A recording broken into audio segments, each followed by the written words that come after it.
Good day, everyone. Happy Monday. It is Monday, and I'm Executive Pastor Tawana Grant. I am so excited to be with you again at this time appointed for us to meet for our lunchtime learning. We are excited about our series that we have been going through on a evolutionary leader, how we want to enable ourselves to grow. We're visionary leaders. How do we, as our best asset, make sure that we're functioning at an optimum level in order to improve our money, improve our business, and improve our teams? So today's lesson, we're going to be talking about how do we prioritize our time. Time management is key. We can't do everything, but there are some key techniques that can help you get to your money faster. Thank you for joining us today. Get ready. We're about to get started.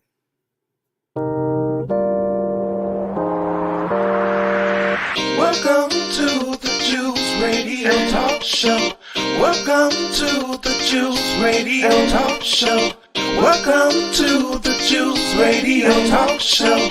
Welcome to the Juice Radio Talk Show. Reality TV's church reviews. Let's talk happy love and marriage lifestyle. Come and talk with us.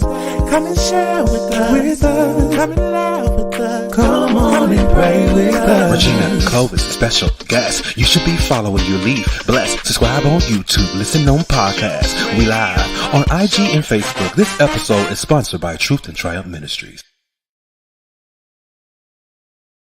Monday. It is our lunchtime learning. I'm Executive Pastor Tawana Grant. I'm so excited today. We're continuing. We're coming close to the close of our visionary leadership training. We are learning how to discipline ourselves in some very key areas that can help improve our money. This is still Money Monday. And so what we have to recognize is that we are one of our best assets. And so when we are functioning well, when we show up at our best, we work better with our teams. We work better within our organizations.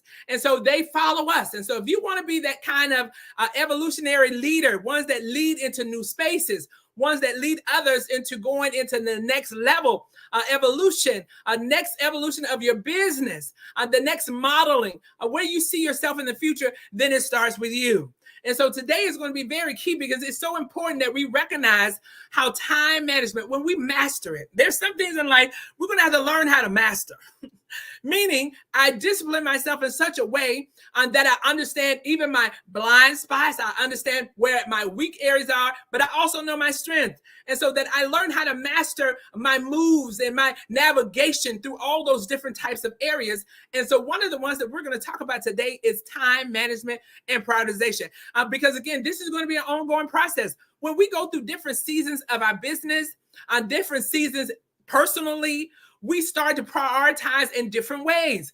We start to go about it in a different way because things change. What was a priority last year may not be the priority this year for your business as you task on the strategy that you have laid out for this new year. And so sometimes there's some shifts and some pivots that have to happen. So know this, mastering it means that you give attention to what is necessary. But know this, that while you are always going through the process, while there's always level of improvement, that you have to make sure that you can do so in a way that impacts your business well, that is profitable for you, that you move right in a way that it even improves your own well-being.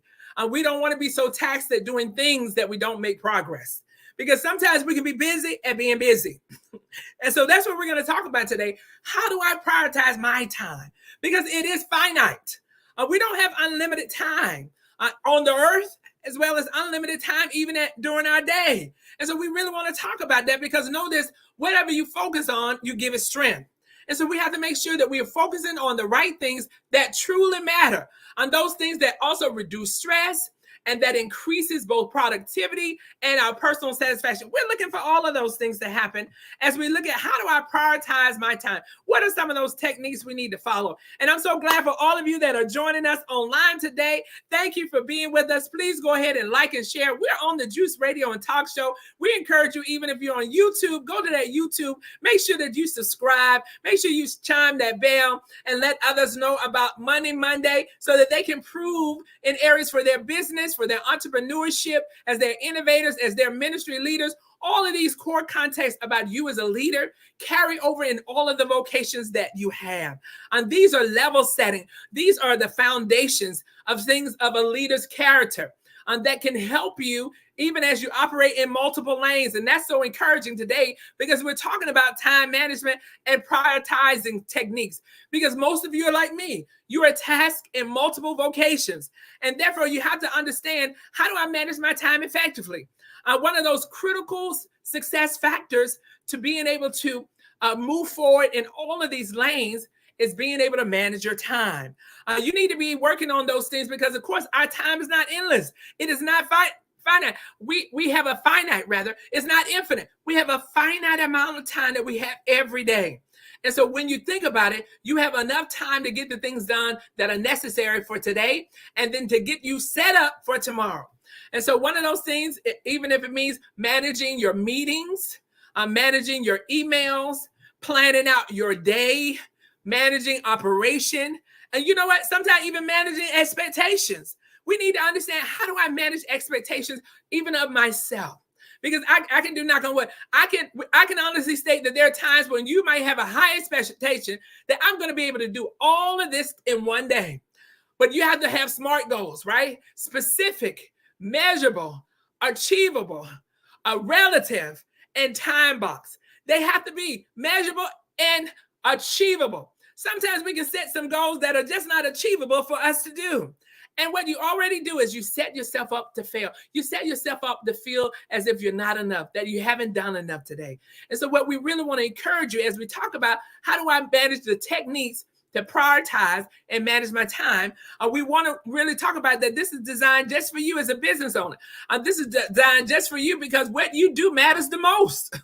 We're still talking about money matters. And if you can't manage your time, you will not be able to manage your money.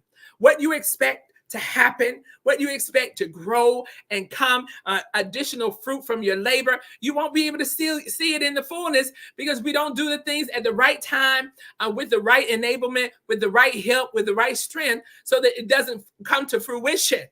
So one of the very important things that we want to do that is fundamental is the importance of time management. We really talked about that because you want to maximize your productivity.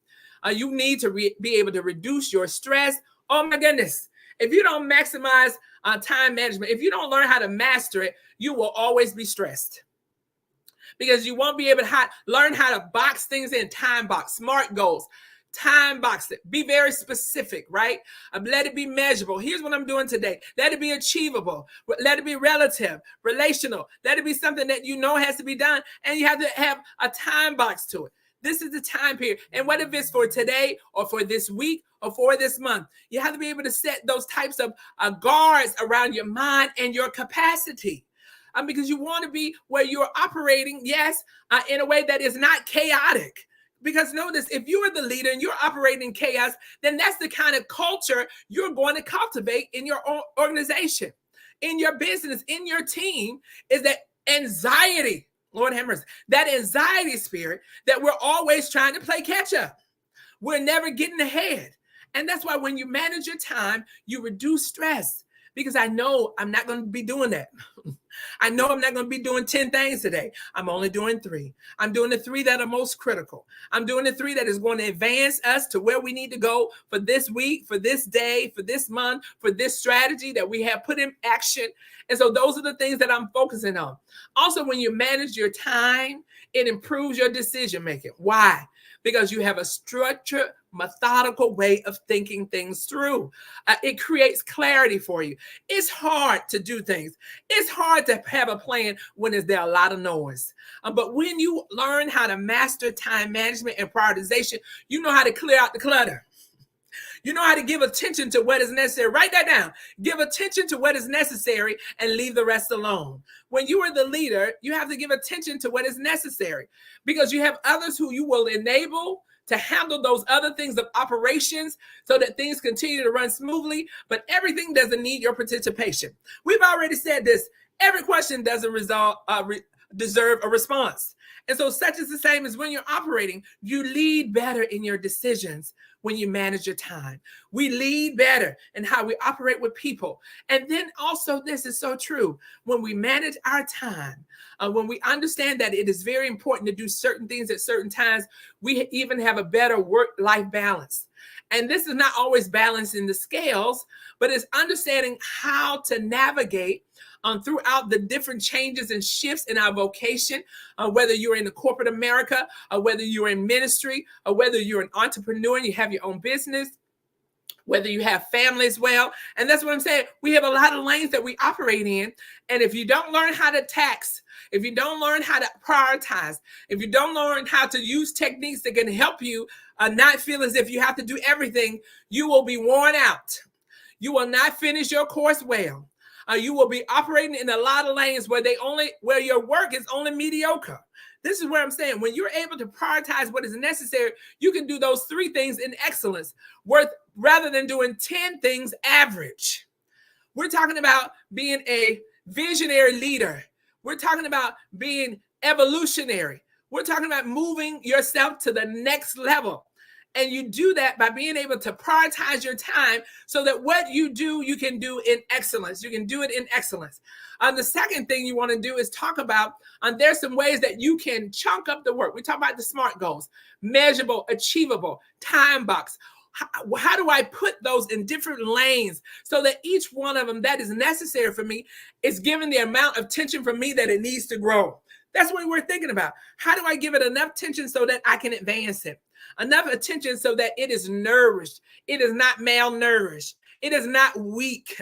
It is not unable, but it has the strength that it needs to produce what it was intended to produce. This is what I'm trying to encourage you today. I want you to time box and prioritize your life in such a way that you produce what you were made to produce, that you increase in areas that was intended for you to push forward, and not all the other noise, not all the other clutter, because we cannot solve the world's problems. We have to operate in the lane to which we have been given. And so one of those things is how you quadrant. You can put them, they call it the Eisenhower matrix. You can put your efforts in certain quadrants so that you categorize them so you know where you put your attention the most, and then where you also give another level of attention, and then those things that you just kind of make sure they're making some progress along. And then there are some things that you delay on altogether. There's something that you just sit to the side, and you have to make a middle note that it's not time for that. I made a mental note. I say this all the time. Sometimes even to my teams and other vocations, people that I'm mentoring, people that I'm assisting, I say, I'm making a mental note of that. I got that. But that's not what we're focused on right now. I've captured that. So I bring everybody's mind into what's the most important. What is priority? What do we need to go? So there are 4 quadrants that you want to think about. The first one is urgent and important. And the problem with most leaders, the problem that we have is we put everything in urgent and important. And you can't operate from that lane. Write that down. I cannot operate from the lane of chaos where everything is urgent and important. I won't get anything done. And so that's only one of your quadrants. You have 4. So the first one is urgent and important.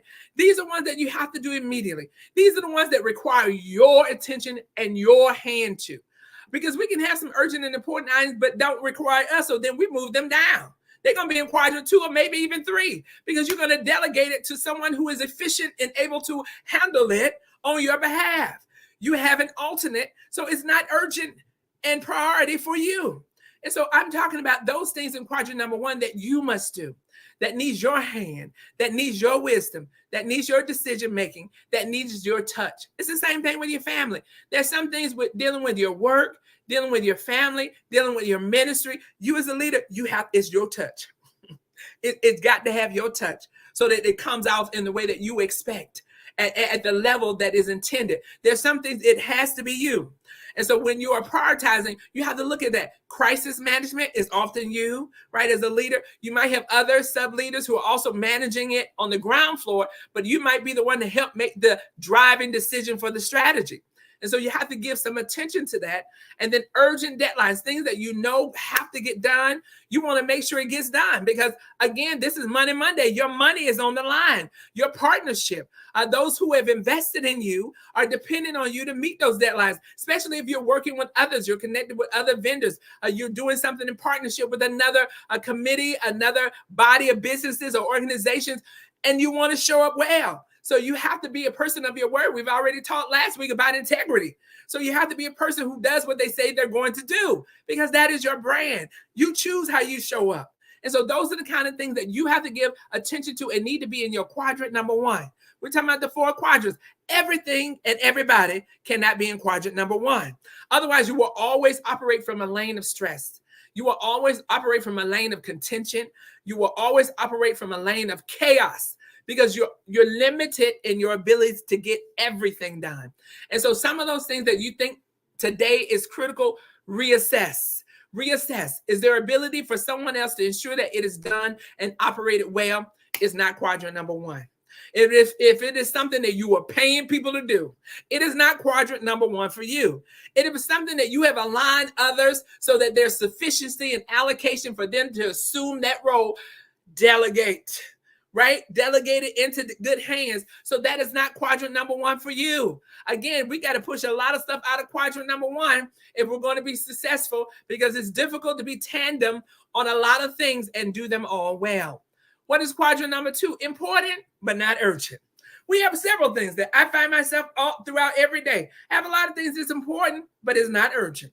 And so that means I have to delegate after I've done out of quadrant number 1 that are priorities, things that have to get done today. Then I can assume some of the roles that I need to do that are important, but not urgent. And so when we do that evaluation, if we know sometimes even as parents, we'll tell our children, they'll come out and say, oh, something hurt me. Okay, listen, are you bleeding? Is something broken? You do that kind of assessment. And so sometimes even with your team, you need to do an assessment. Okay, is this needed today? No, it's not needed today. Okay, do we have a backup plan, a contingency plan, a plan B? Yes. Have you engaged it? Yes. It's not urgent. It's important. It's not urgent. So it's under control. And so when you're looking at those tasks number 2, these are ones that are long-term goals. They're strategic to your process. They're strategic to your business. And these can be prioritized like business development or networking. They're number 2. They're not priority. And so you have to be able to task them in the category that they should belong in so that you as a business owner can have enough energy, can have enough strength, can have enough ingenuity and creativity to move number 1 along.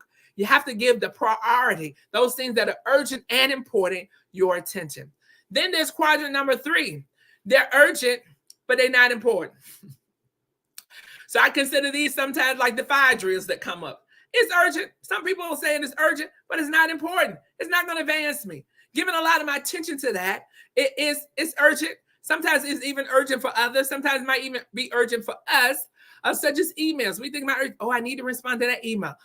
Sometimes it's a minor customer request. We say, that's urgent. They're calling, and I need to respond to that. It might be urgent, but it's not important. It's not going to cripple your plan. It's not going to stop your day. It's not going to hinder your business. It's not going to stop the flow of finances into your business or your organization. It's not going to impede your progress that you've already deemed that should be done for the day. And so it will go down at number 3. It's urgent, but it's not important.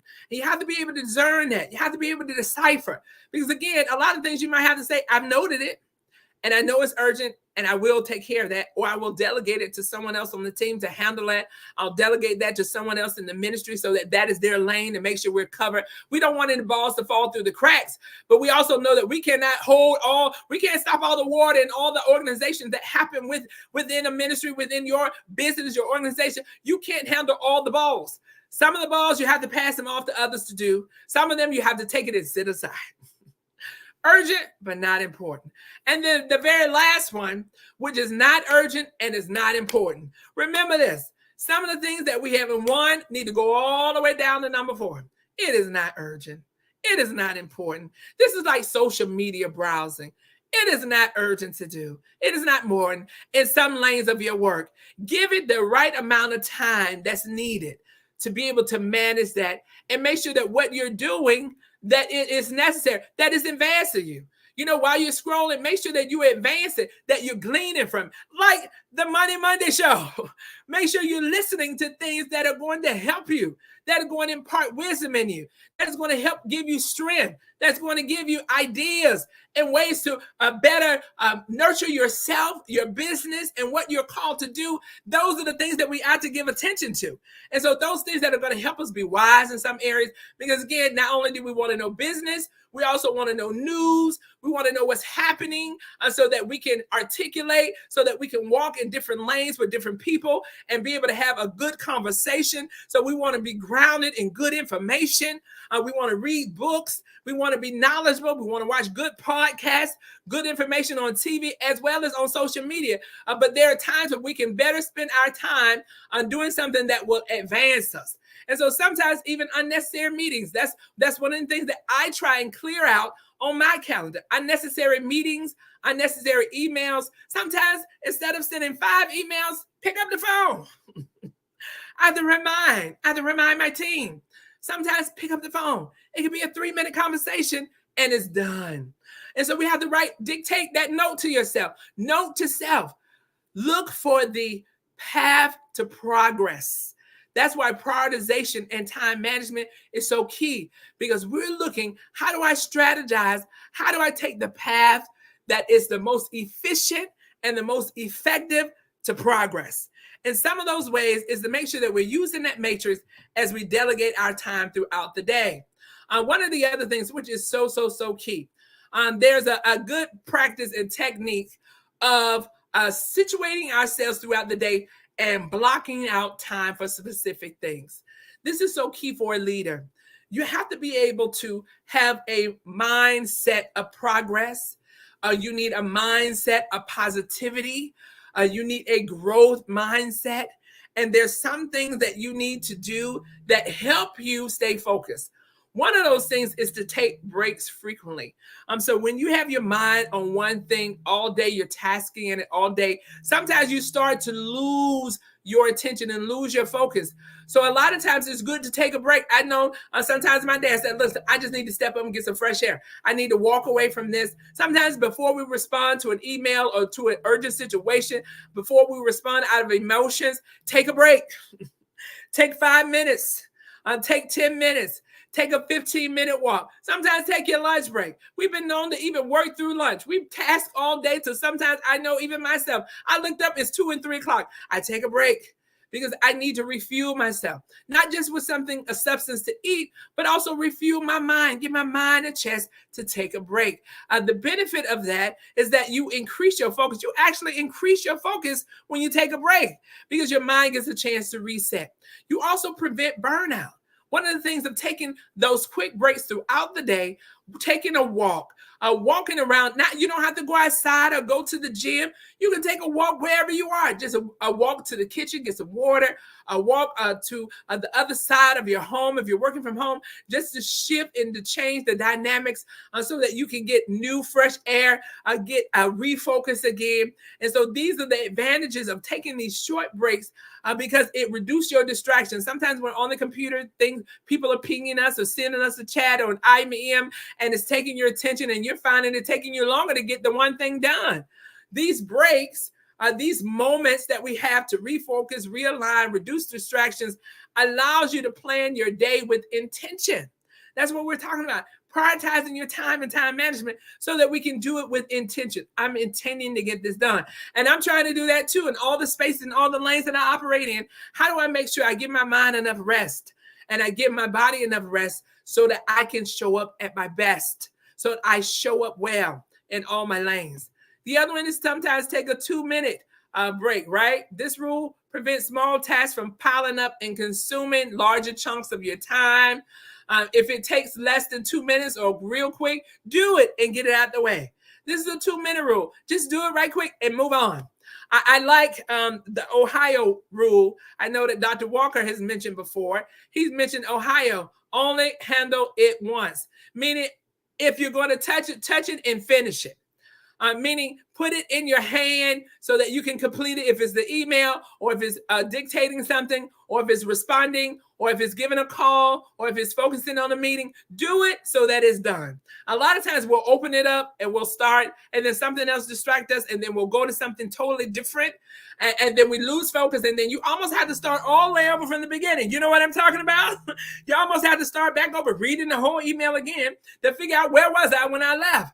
But if you use the Ohio method, that's another method of only handle it once, then you can get it and get it done and move to the next. And then what we've talked about is also delegation. Delegation is very key. That will help you in your time management, ensuring that you are learning as a business owner to delegate is very crucial. Don't feel like you are the one person that can do everything. You will cripple your business. It is said if you want to go fast, go alone. But if you want to go further, go with the team. Go as a unit. Go with help and strength. Go with others who have like mindset and a like vision and want to see you win and want to have success. Go with them because as you assess your task, as you go back and use those 4 quadrants, you'll see you don't need to do everything. You'll see that everything is not important and urgent. You'll see that some tasks, as you assess them, can be handled by others. So delegate them. This is key as a leader. You've got to be able to delegate because it matters to your money. Don't you know if you are the roadblock to progress, you are delaying finances in your business. You are delaying your business moving forward. You are delaying the capacity that you can leverage in your business when everybody is working together. Everybody is pulling on the team. Everybody's using all their gifts and talents. It makes the whole team stronger. It makes the whole team work better. It brings about efficiency and moves you to your intended and expected end. So I want to encourage you in that it is so important. There might be places and lanes in your business where you are single-threaded. I've been there. Sometimes when you're starting up, you have limited resources, you have limited capacity. But as your business grows, you look for opportunities. How can I use technology where I may not be able to source it due to finances or due to where I am in my business? We talked about this before. How can I use technology to my advancement? How can I use something that helps me be smarter, work smarter, not harder? How can I use technology to get it there quicker and get it there faster and get it more efficiently than I would being single-threaded? So while you may not have multiplicity of other helpers at this point, there are other tools that you can use from technology and software programs and others who are willing to enable you free business support, free business enhancements that are available to help you grow in that space. You want to leverage that. One of the last things that we want to talk about today, time management and pitfalls. Oh my goodness. Avoid these common time management pitfalls. We all fall into them. I am guilty.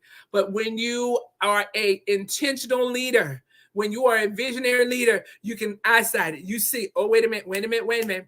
I'm doing too much here. Wait a minute. I got to shift. Wait a minute. I've gotten too comfortable. Wait a minute. I've fallen back in some old habits. Wait a minute. You're able to recover very quickly because I'm intentional and I start to learn when I'm starting to multitask, when I'm starting to take on too much. So these are 3 of the pitfalls that you need to avoid. One of them is multitasking. Avoid trying to take on too many tasks at one time. I'm guilty. That's why I watch that. When I see I'm trying to do too much, I slow it down. When I see I'm trying to do too much, I start handing it off. I start making sure I delegate out. I start saying I'm not available. I start saying I can't do that. I can't add that in. I have to be here for my children. I have to be here for my family. I start to pull myself back and recognize that there are others that have been enabled and engaged to be able to fill in the gap. And so you've got to avoid that because when you are multitasking and when you are overtasked and when you overassign yourself, it reduces your focus. It increases your time required to complete your task. And it reduces your level of quality.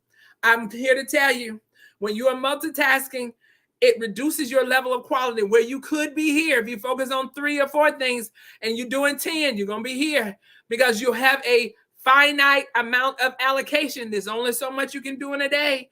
And so when you have so many, something's not getting done or something's not getting done well. So avoid this pitfall of multitasking. The second one is procrastination. All of us have been there. I raise my hand. Procrastinating Break down large tasks into smaller chunks. We talked about SMART goals, make them specific, measurable, and time box, right? We talked about time box, achievable time box. You've got to make it smaller because when it's manageable, you're more likely to do it. You're less likely to procrastinate. You're less likely to push it to the side. Okay, so that is a pitfall that we can have as leaders is procrastination. Make sure we have an accountability council, somebody who's looking out for you and making sure, checking in on you. How you doing? How far along are you? And then other thing is overcommitting. Last point, overcommitting. You don't want to say yes to everything because know this, when you say yes to something, you've automatically said no to something else. So learn when no is applicable. And guess what? No is an answer. You don't need an explanation. Yes, I'm releasing you today by letting you know. You had to write that in your notes. No is an answer, and you don't need an explanation. When you are unavailable and you find that it is unnecessary, that it won't be profitable, that somebody else can do it, a no is most likely the most appropriate answer. So I am Pastor Tawana Grant. I am so glad that you've joined us today on Money Monday on the Juice Radio and Talk Show. Continue to join us every morning for our lunchtime learning. We're so excited as we continue in our series. So today, continue to like and share as we talked about time management, prioritizing techniques that can help you grow in your business. Remember, your money does matter. Peace and blessings.